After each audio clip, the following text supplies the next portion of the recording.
Welcome to The Mind Renewed.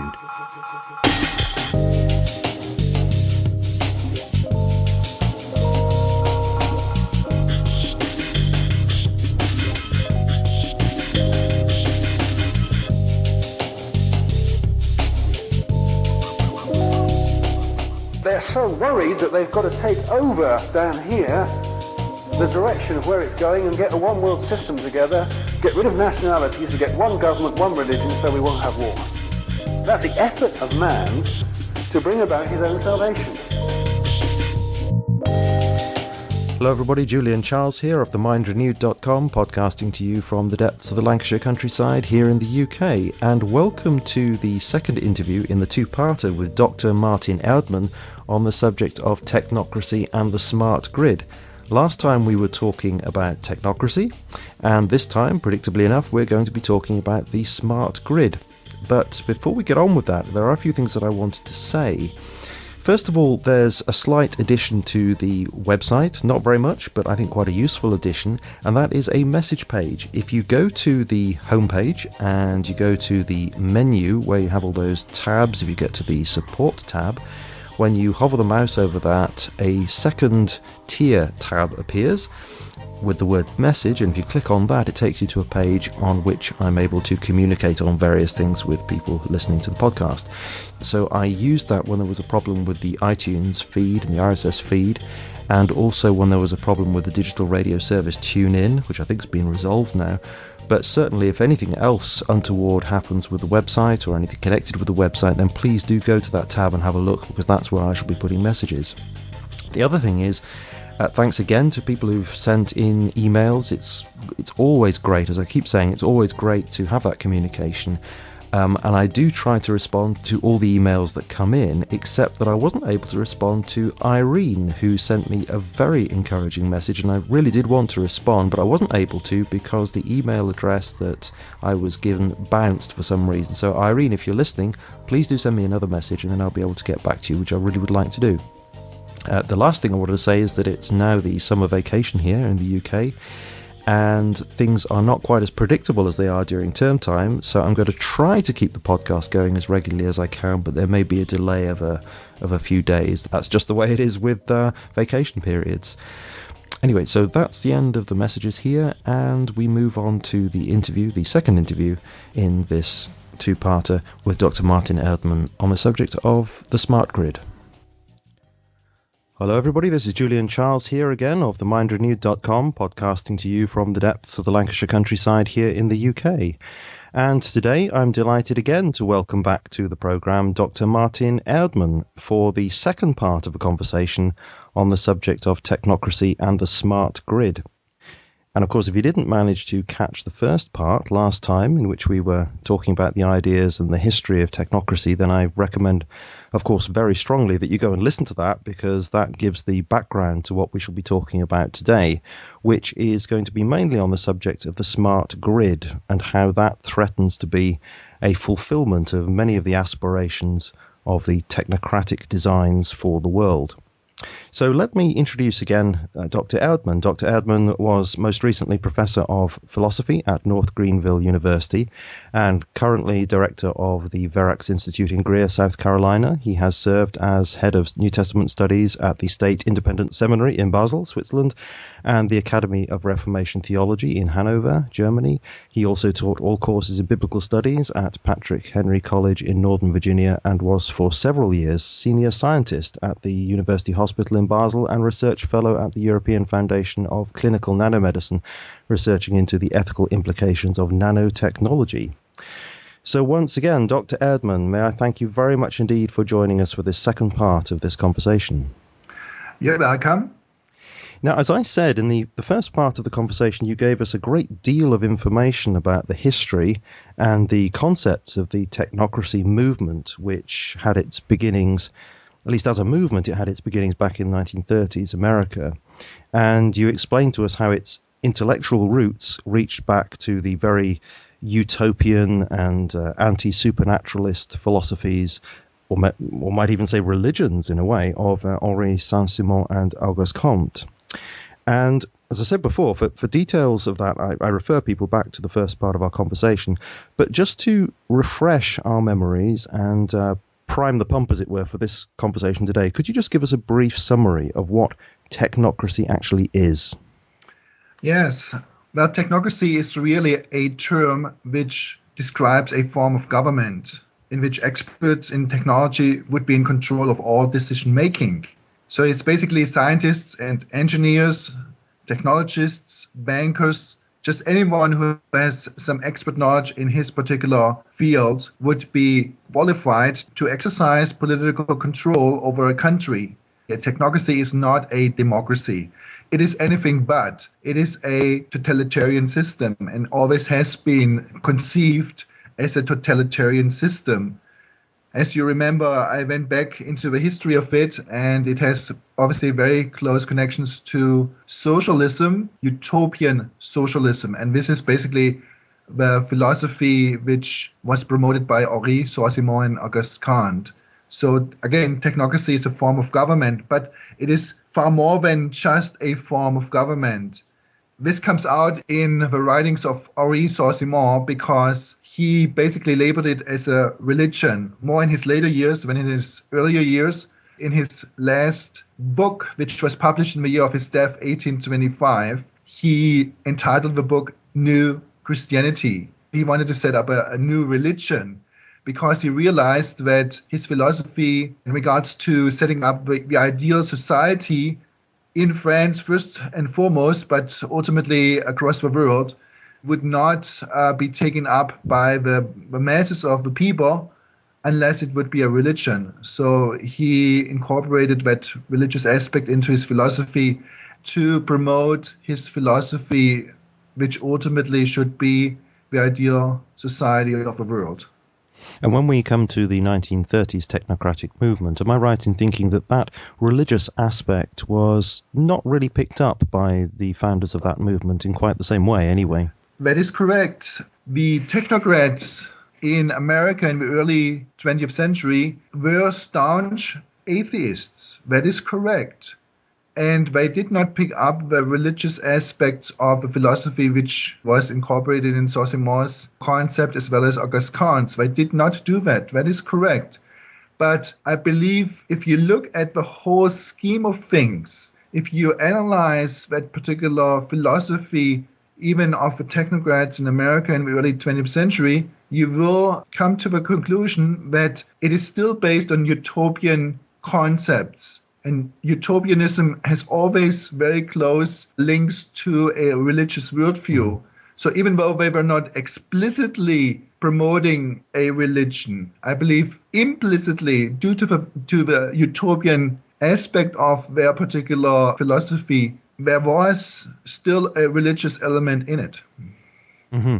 And just going back to one thing that we did mention last time, I brought up the name of Julian Huxley and how he represents that kind of intellectual tradition in which religion, where he actually proposes in his humanist frame that religion should be used as a tool in order to get people to accept a new world system. So that idea is certainly alive in the middle of the 20th century, so presumably in the modern world. Yeah, absolutely. And you may remember that Julian Huxley was very fond of the writings of Pierre Teilhard de Chardin. Uh-huh. And he always brought in some concept which he picked up from his writings into his own books. So yes, there is a very strong religious aspect to the writings of Julian Huxley. But I also want to remind you of his brother Aldous Huxley's very strong leanings towards mysticism. He wrote a whole book, which is really an anthology of mystical writings. Is this the Perennial Philosophy? That is correct. This is the title, or was the title of that particular book. And so there is also a strong mystical streak within those particular writings of the Huxley brothers.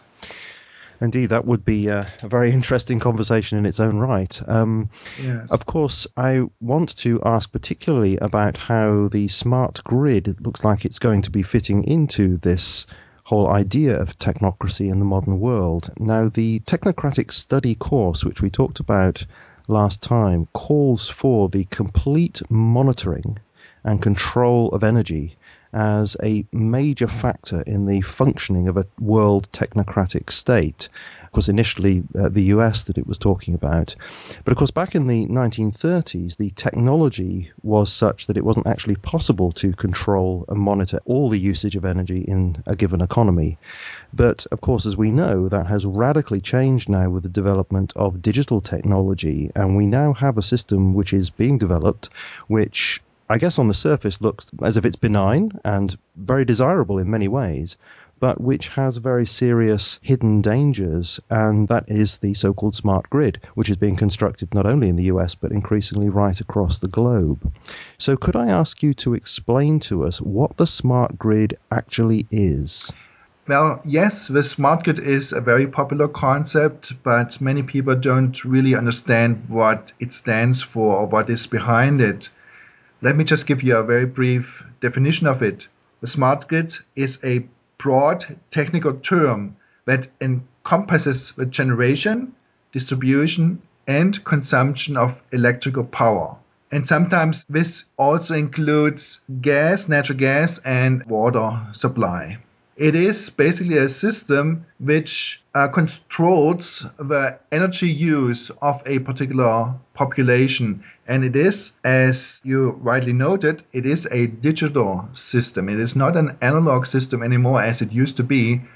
Like the meters which we used to have in our houses or outside of our houses were all analog meters. In other words, employees from a power company had to come to our house and had to read the consumption of energy on a periodical basis. Now this has been changed. Once these digital meters, they are called smart meters, are installed, they are outfitted with the capability of communicating via Wi-Fi with the particular power company, so the data can be transmitted via these Wi-Fi signals. And there's no need for anyone to come out to your home and read the meters anymore. It's a two-way communication system. So in other words, the power company can collect the data from your particular power consumption, as well as interfere with how you consume energy. But let us address that particular topic later on. Let me just try to explain the smart grid more in general terms. It was an idea which the early technocrats came up with.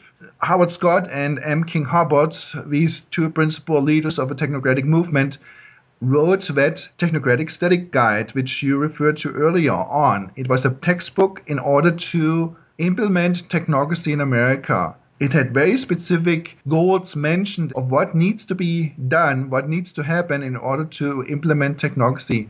And the most important aspect was the control of energy generation, distribution, and consumption.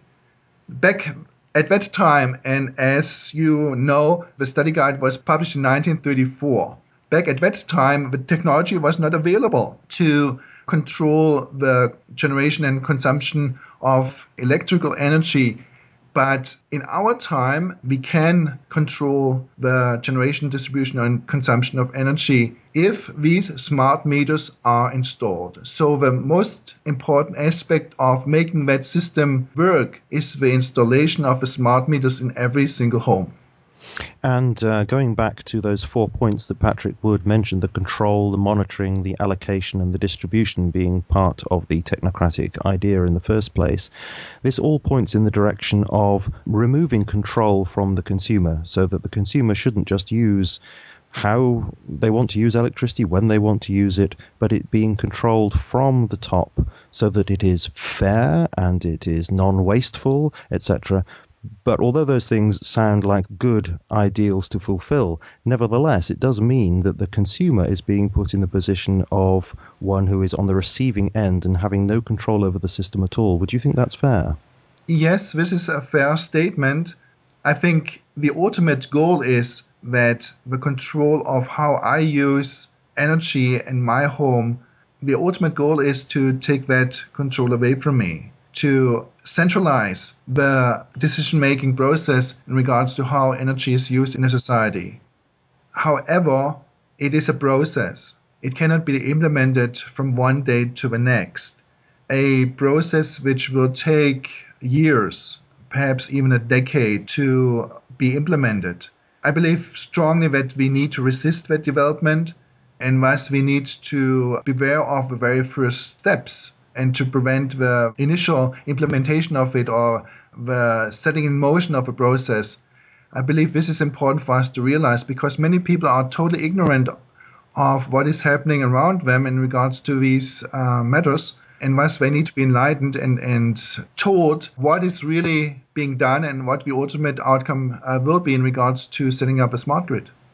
I think one thing we need to do is just expand the vision we have here of the smart grid, because so far in the conversation we have likened the smart meter to a kind of super digital meter which is able to communicate two ways. So you have the information from the household going to the energy company and vice versa, and the way the energy company is able to control the amount of energy that comes into the house and that kind of thing. But if we bring in the fact, as far as I understand it, that we will have a Wi-Fi enablement of the smart meter in the house such that it will be able to communicate to the various appliances in the house as well, that they will be Wi-Fi enabled, means that the energy company and anybody who's hooked up to the energy company that is outside of your house, who you may not know who they are, but whoever's hooked up to that system will have information about the various appliances that you are actually using in your house, when you're using them, how much energy is being used, whether you should be using them in that way.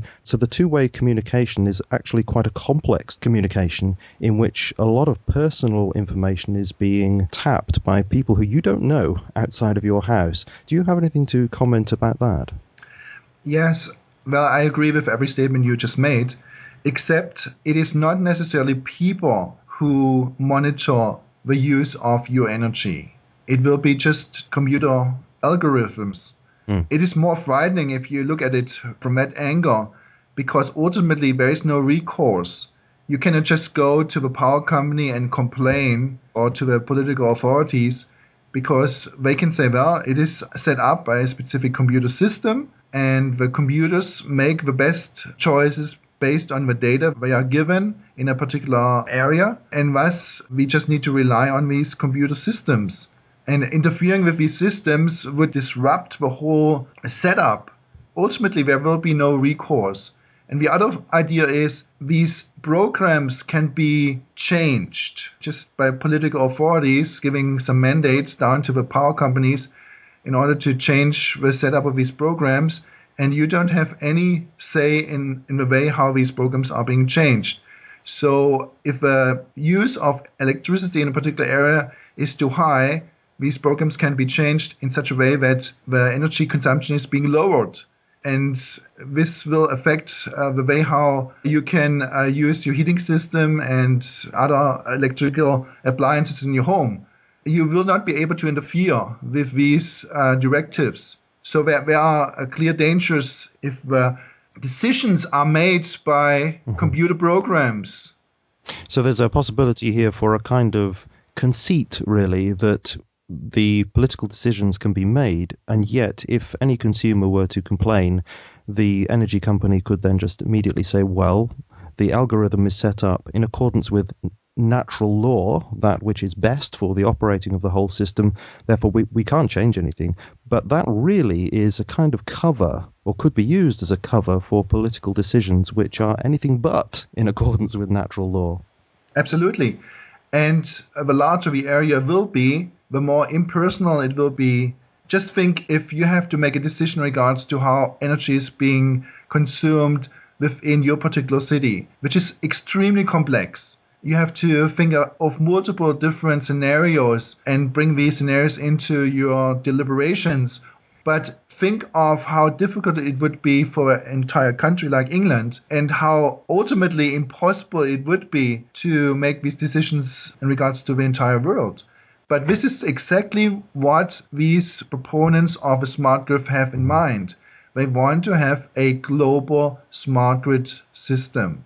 And a global smart grid system will be governed by just a handful of politicians or even scientists who make all the decisions for all the people in all the nations. And I believe this is utter conceit. This cannot be done. I expect that the system will ultimately self-destruct or at least cause a lot of chaos, because centralized decisions cannot really address the local needs, and thus it will not work. Mm-hmm. It would also entail that the economies would be very much socialist economies, because it would seem to remove a great deal of the incentive for anybody to work for their living. After all, a lot of our money is spent on buying energy, but that would be obsolete. You would be allocated energy, presumably you'd be allocated all sorts of things. Yes, it will be the perfect socialist system, which is so utopian that it cannot work, due to the fact that human beings are not wired to just work for all the other people in the world for no specific purpose and no specific remuneration. So it will not work. Looking back into history, we know that every socialist system which has been tried has ultimately ended in chaos. Indeed, coming back to what we said before, there's always the necessity of creating the new human in order for the socialist system to work. So that problem is going to remain. Well, you are once again perfectly correct in noting that the new man needs to be created. The question still remains how. How can a new person be created? How can his thinking be changed so that obviously a utopian system could work? As a matter of fact, there's only one clear answer to this. It will not work unless you commit yourself to Jesus Christ, because he promised in the scriptures that he will make a person new. I just remind you of one passage which just comes to my mind, 2 Corinthians 5, verse 17. I would like to quote it to you. Therefore, if anyone is in Christ, he is a new creature. The old things passed away, behold, new things have come. And then verse 18, now all these things are from God, who reconciled us to himself through Christ and gave us the ministry of reconciliation. So the Bible is very clear on this point. There is only one chance how human beings can change, and that change needs to be brought about by God himself. And the way how he does it is by giving us the opportunity to believe in his son, Jesus Christ, because Jesus Christ died on the cross for the sins of human beings. And he offers us full forgiveness of whatever sin we committed. And if we receive his forgiveness by faith, we also know that we will have eternal life. So the hope which the gospel presents to us goes beyond this earthly existence. It includes all eternity. So this is really the only hope which we can offer to anyone who wants to change his life. And it's not our offer, it's the offer of the Almighty God. All these utopian ideas which human beings have come up with over the centuries, including transhumanism, including technocracy, including socialism, all these utopian ideas cannot be brought about. The only way how we can become new creatures is by believing in Jesus Christ. As a matter of fact, I experienced it in my own life. When I turned about 18, I came to faith in Jesus Christ.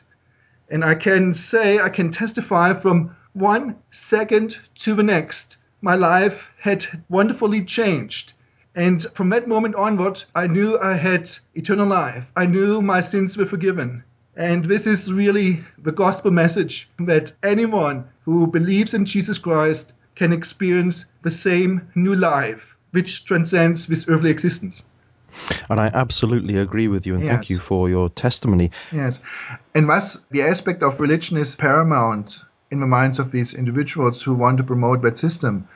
Let's just think through what is important in regards to religion. A religion makes specific demands on a person who follows that religion.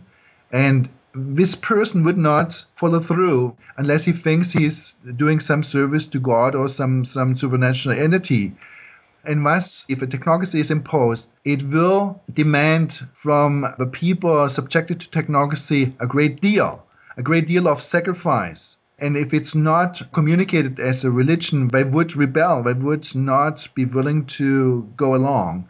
Yeah, and do you feel that a likely contender for this religious aspect to the technocratic system would likely be some form of ecological mysticism, because that would seem, to my mind, to fit very much with the idea of not using too many non-renewable resources and looking after the environment and that sort of thing. Would you agree that that kind of green religion would be the ideal system?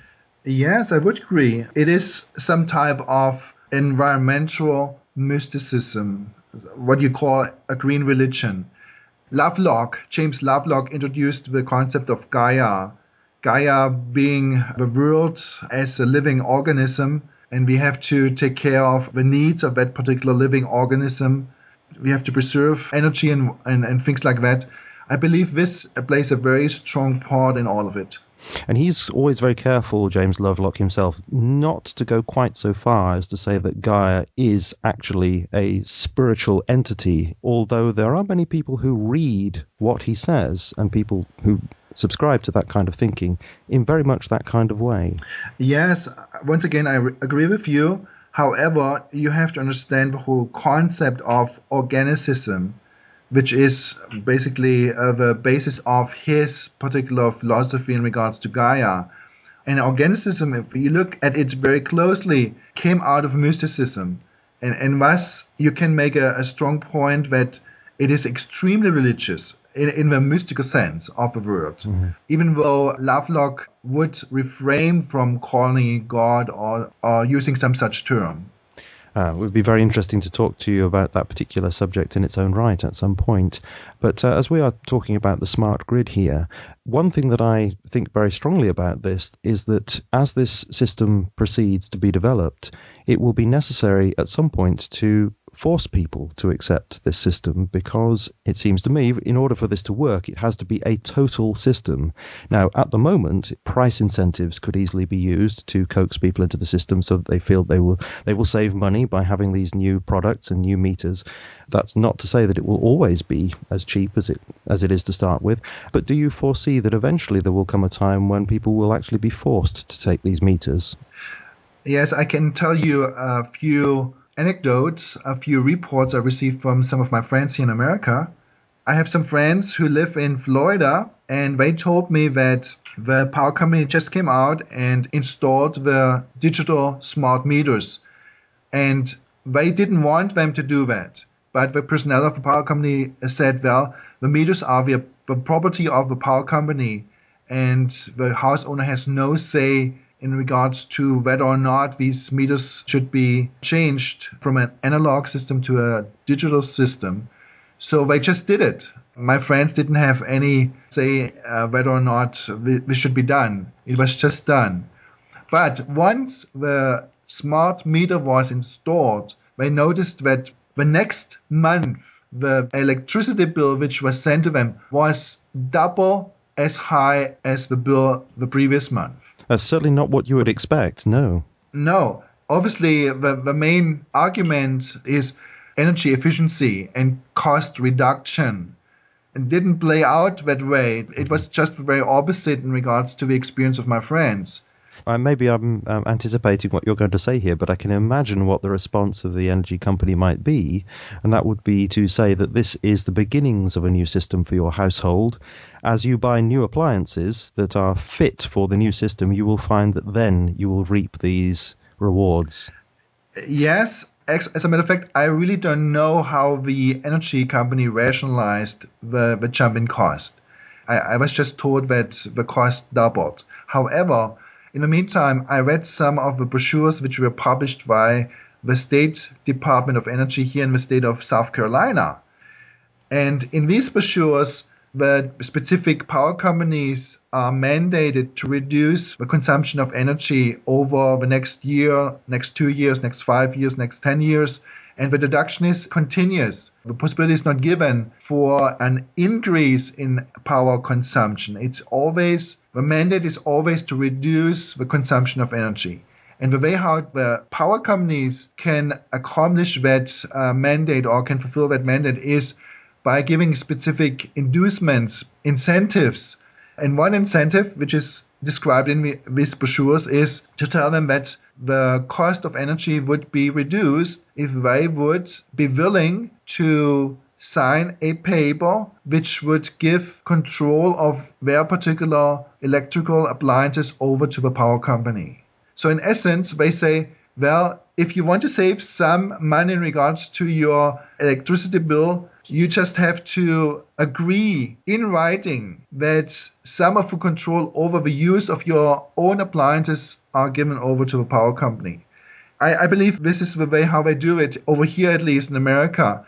First, they hike the cost of energy once these smart meters are installed, and then they come around and tell the people, well, if you want that cost being reduced again, you just have to give up some of the control over the use of energy in your own home.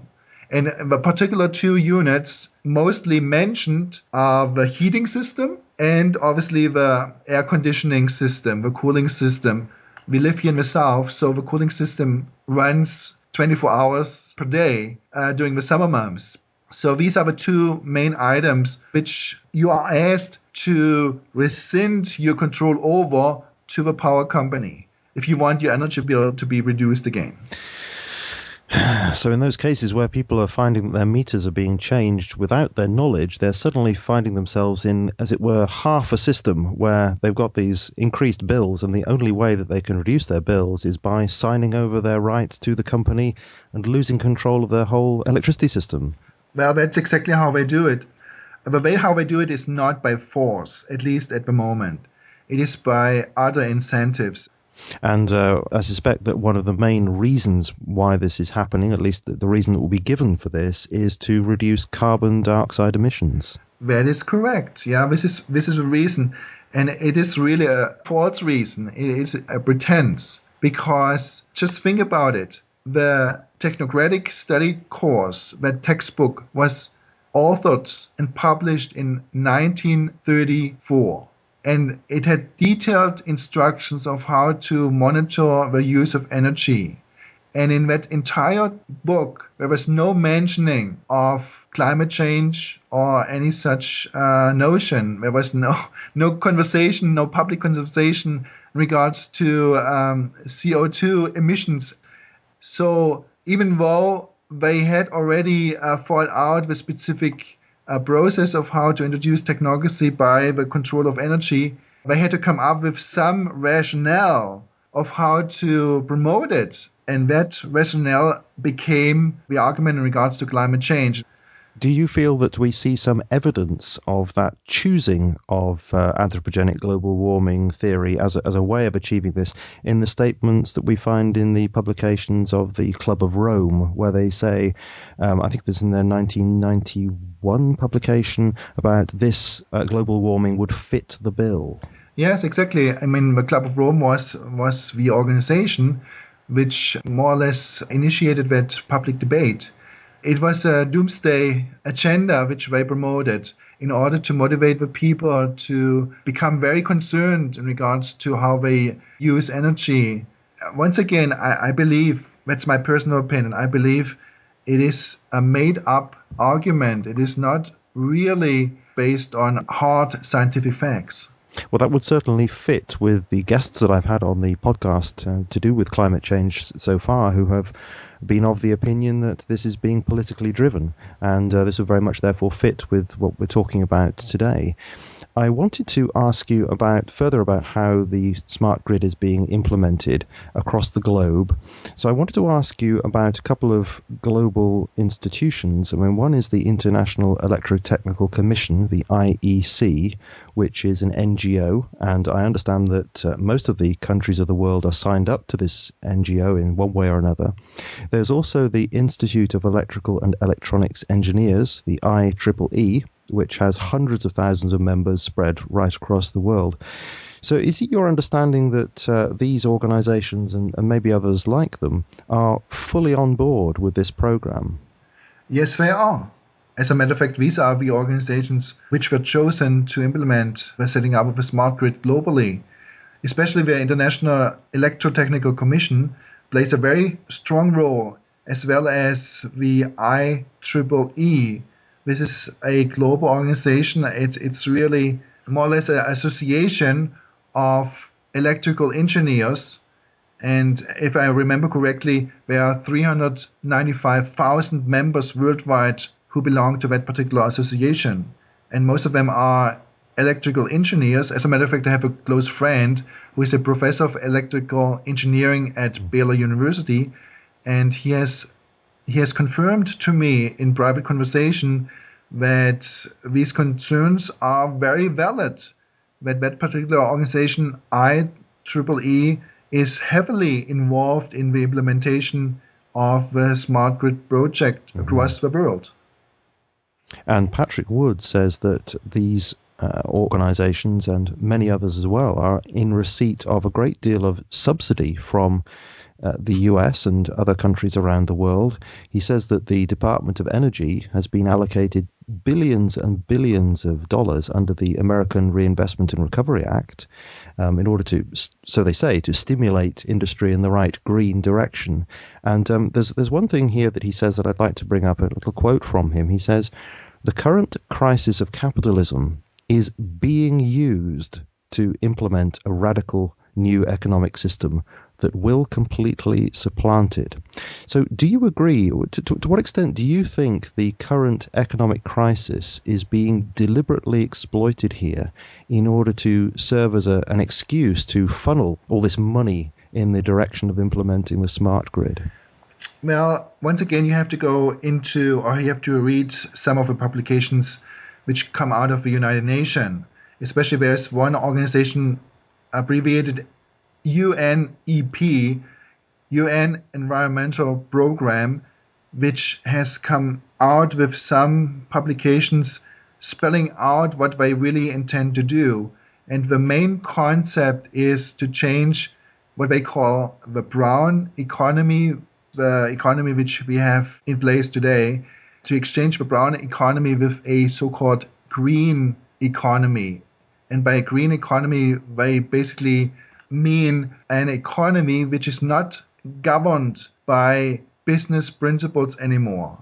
It is a political concept, obviously again taken out of socialism, and they just rationalized it by saying that a brown economy will eventually bring this world to its knees, will destroy this world as we know it, and we need to change the economy to a green economy in order to preserve the world.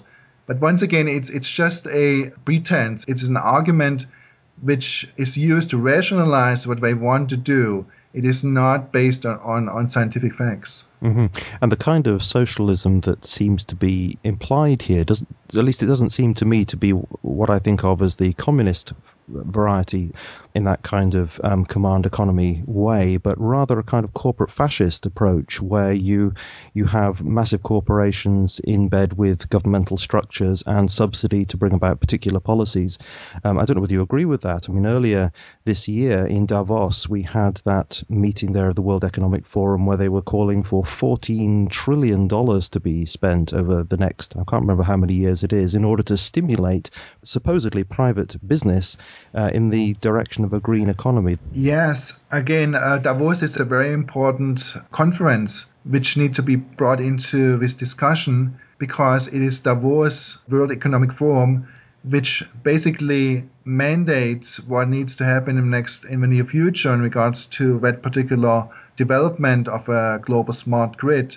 So yes, we need to be concerned about the things which are being discussed at Davos. And you are correct. There is no public discussion really going on whether or not this should be done. It is mandated from above.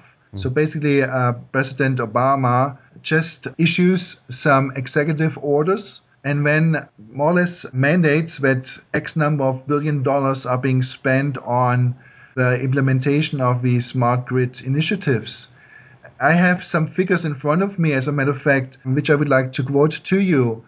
Mm-hmm. On October the 27th, 2009, the Obama administration unveiled its smart grid plan by awarding $3.4 billion to 100 smart grid projects here in the United States. And the Department of Energy then was asked to implement these different projects, and they engaged the Battelle Memorial Institute, which is a private research institute, to actually implement these different projects, because a governmental agency cannot receive public funds. So they awarded these public funds to a private institute, and they started different pilot projects.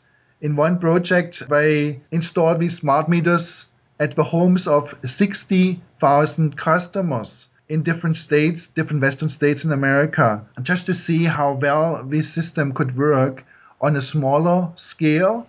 But these pilot projects are then obviously expanded, and ultimately the entire country should be set up on the smart grid. I wanted to ask you, as this technology continues to develop, and we've been talking about how the appliances in people's houses, like fridges, central heating systems, even water meters, gas meters, will be wirelessly enabled to communicate with this system. We've talked to some extent about what implications this will have in terms of customer freedoms, but we haven't quite discussed so much in terms of security for people and privacy for people's information, because, as we know, thanks to recent revelations, if we didn't know already, various companies are likely to have all kinds of snooping arrangements with intelligence agencies and the like, and there's going to be a great deal of information that's going backwards and forwards outside of people's houses to automated systems, as you say, but those automated systems will be tappable in various ways by intelligence agencies and whoever, we don't know. Do you think there are many implications for our privacy and our personal security with this system? Yes, basically privacy will be a thing of the past. Once these Wi-Fi enabled smart grid meters are installed, the communication in regards to how you use energy will be made available to the power company, and the power company will make it available to the National Security Agency here in the United States and different other agencies, governmental agencies. So yes, privacy will be a thing of the past, even much more so than it is already. So they will be able to make clear projections of your behavior, of how you conduct your life, based on the pattern of energy consumption in your home. They will know when you turn on the computer, they will know how long you will spend on your computer. They will know when you turn it off, go over to your living room and watch TV and things like that. They will all know that information. And there are different so-called fusion centers put in place here in the United States which collect that particular data as much as it is available to them. And then again, there are different computer programs which will produce a particular profile of you based on the information which is being collected about how you live your life. And these profiles then will be used as screening devices for your particular employer and for the governmental and agencies. And so, yes, privacy is a very big issue. And indeed, I was just reminded when you were saying that that is part of the technocratic dream, that everybody should be in their proper place. Everybody should find the employment that is right for them. So if you have these profiles that are automatically generated, so the employer can just go and have a look and find the perfect person for the right job, that's all part of the system, isn't it? Yes. As a matter of fact, in some ways, it is already implemented. I heard some stories, some reports from, once again, friends of mine who decided to change their membership from one church to another. And once they appeared at the new church, the pastor interviewed them. And the second time they came around to speak with the pastor, he basically was informed about many private things which my friends didn't divulge to them in the first meeting. And when finally they found out that he was able to tap into some database, and the information was made available to the database by the first church, and thus he was able to know particular details about the lives of my friends, which he would not be able to had he not had accessibility to that database. Indeed, it's frightening. Yes, yeah. Yes. So even in that particular small area, you can see the consequences when private data is being shared and you don't have any control over it.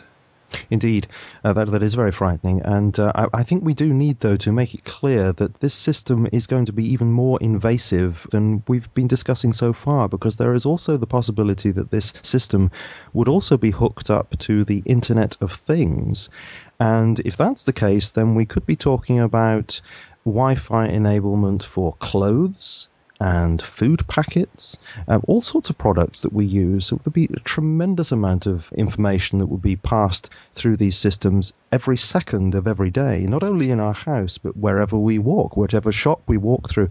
This does seem to be a really, really frightening prospect. Do you think there is a possibility that this system would be hand in hand with the Internet of Things? Yes, the Internet of Things, this is the system which needs to be utilized in order to share that information.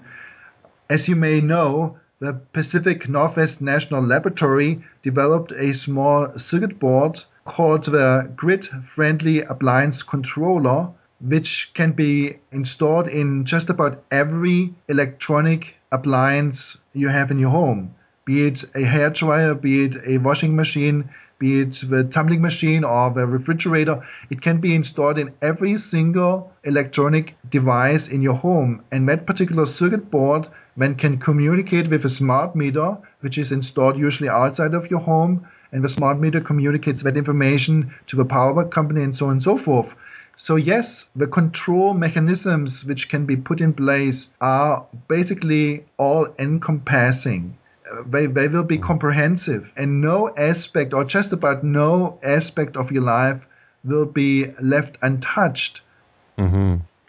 And there's one thing I wanted to ask you, which I hadn't actually planned to ask you about, but it's crossed my mind now. Do you see that this total system that is envisaged here could possibly be a fulfillment of that which we read about in the book of Revelation, where we are told that nobody can participate in economic life unless they're signed up to this system which will be introduced one day? Well, if we can equate technocracy with what is prophesied in the Bible, is an open question. Centuries ago, Martin Luther already thought that the Catholic Church was the system which is prophesied in the book of Revelation. So it is a bit difficult to make a one-to-one comparison, but surely certain aspects within technocracy would be very similar to what is being prophesied in, for example, Revelation 13, the appearance of the Antichrist, and he is portrayed as being a world ruler. He will have political control, economic control over all the nations in the world. And in some ways, what does he need to have in order to exercise that control? I mean, if you have control over energy generation, distribution, and consumption, you have a whole lot of control over just about everyone in this world. And in that sense, I believe, yes, technocracy is an anti-Christian system which is being put in place. There are certain warnings which the Bible obviously gives us in regards to that system. So this may not actually be the final system, but it fits in with that typology, and it's one thing that we should be aware of, that could be moving in, at least this could be moving in that kind of direction. This is how I would phrase it correctly, yes. Mm-hmm. So my final question really has to be, this is a very frightening vision. So what, in your view, can we do to combat this? Now, I'm going to, as I ask this question, I'm going to mention one of the things which James Corbett often says, where he suggests that we can resist this by ceasing to feed the system. And of course, we feed the system by fueling it with our dollars and our pounds, our euros. Every time we buy a product that is going to be hooked up or is hooked up to this system, every time we buy from corporations that are part of developing this infrastructure. So he maintains, and I think he makes a very good point, that we must find creative ways of disengaging from that system and creating alternative approaches and alternative communities. Do you agree with that approach? Do you have anything to add to that approach? I think this is good advice in general, but it is more difficult to really follow through with this advice on a daily basis because we are dependent on certain products and they are offered to us by companies which may be part of that system, but we don't have an alternative. So as much as we can follow that advice, I believe it's good advice to disengage in regards to some of the aspects of modern life. However, we are also forced into a specific situation, and if we don't go along, it will be very difficult for us to continue existing. However, I would say the most important aspect in making that system work is the installation of the smart meters. If this can be prevented or at least hindered to some degree, we can have a high degree of success in preventing the implementation of technocracy, at least in the short run. And there are certain initiatives underway which try to inform the public in regards to the dangers of a smart grid. As a matter of fact, I read some newspaper articles in Canada, and you may know that the government of British Columbia tried to mandate that every single home in British Columbia should be outfitted with a smart meter. No, I didn't know that. Yeah, I can send you the article. Do, please, yes. You can link it on your website. Mm-hmm. And if I recall correctly, about 60,000 or even more than 60,000 citizens refused to allow the installation of a smart meter. And due to the number of people who protested, the government relinquished and allowed them to have their own analog meters as before. So I believe it's a number game. If enough citizens complain or refuse the installation of a smart meter, I believe the political authorities will take notice of that and will at least relinquish to some degree. But ultimately, I believe it will not be successful because the smart grid can only function if it is implemented 100%. And in that particular report, which I read in the newspaper, the power company complained that it is impossible for the company to run two different systems simultaneously, the old analog system and the new smart grid system. They said this is just too costly for them. So the governmental authorities will have to make a decision one way or the other. And my expectation is that they will opt to implement the smart grid system instead of the analog, or even they will get rid of the analog. I believe this will be the ultimate political decision. And if it will be the ultimate decision, then obviously force has to come into play. If some people, even thousands of people, will still refuse. Indeed, but it does seem to, you do seem to be saying that the greatest hope really is for people to become aware of the dangers of the smart meter itself. That's where our attention should be focused as the item that people should resist. I mean, it's very easy to look at a brochure, look at the item itself, and think, well, this is just a meter. There's nothing wrong with this. But actually, when you're saying yes to this meter, you're actually buying into the whole system, not just as it is at the moment, but as it might develop in the future. You're buying into the whole system.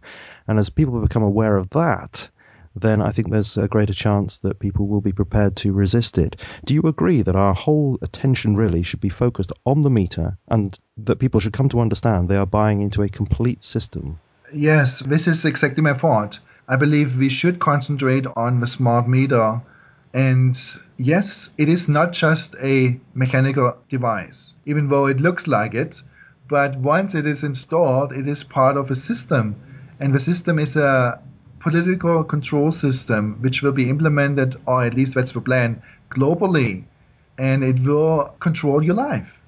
And when you're saying yes to the smart meter and having it installed in your home, the decision you're making has implications for everybody else. So there really is a moral dimension to this. Yes, obviously, yeah, a moral and religious dimension. Because if we really think of technocracy not just as a political system, but as a new religion, a religion which has been around for 200 years, then obviously it becomes also beyond the moral dimension. It becomes also a question in regards to your whole worldview. Now, I talked with certain pastors and tried to enlighten them in regards to the dangers of the smart meter, because I thought, well, churches will be the places which will be targeted first. Because if it is truly a rival religion to true Christianity, once the smart meters are installed in different churches, they will be the main target initially. So I spoke with these pastors, and they had no comprehension in regards to the dangers of it. They were concerned once I was finished explaining what I think the smart meters entail, or the installation of these smart meters entail. But I think the general attitude is still complacency. And if not complacency, it is resignation, more or less asking the question, what truly can be done? I mean, perhaps I know about the dangers, but my neighbor doesn't. And so it's difficult to really organize a mass movement.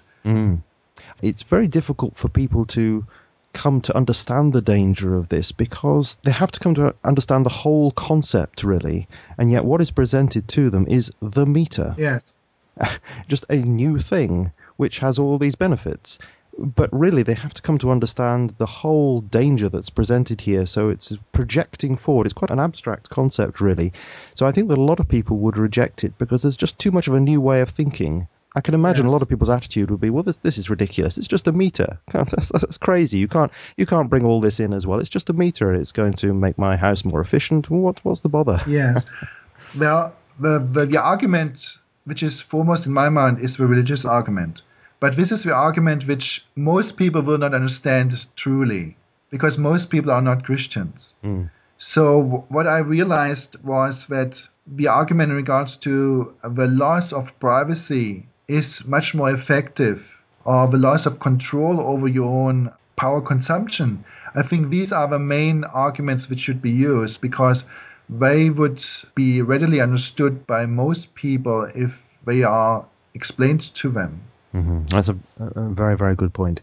But even so, there's a great deal that needs to be explained for people to understand this. And so what we've been doing today is, of course, part of that conversation. And I mean, there are people who say that what we're doing here today, discussing these things, isn't real activism. But actually, from what you've been saying today, it seems to me that this is indeed one of the most important things that we can do, to be talking about this so that people can understand the dangers that are there, and therefore make actual acts of resistance to having these things installed in their homes. So I'm very grateful to you for joining us again on the show to share your experience and your expertise with us, Dr. Erdmann. And I very much look forward to our next conversation. Yes, well, thank you for having me on the show. Thank you very much for joining us.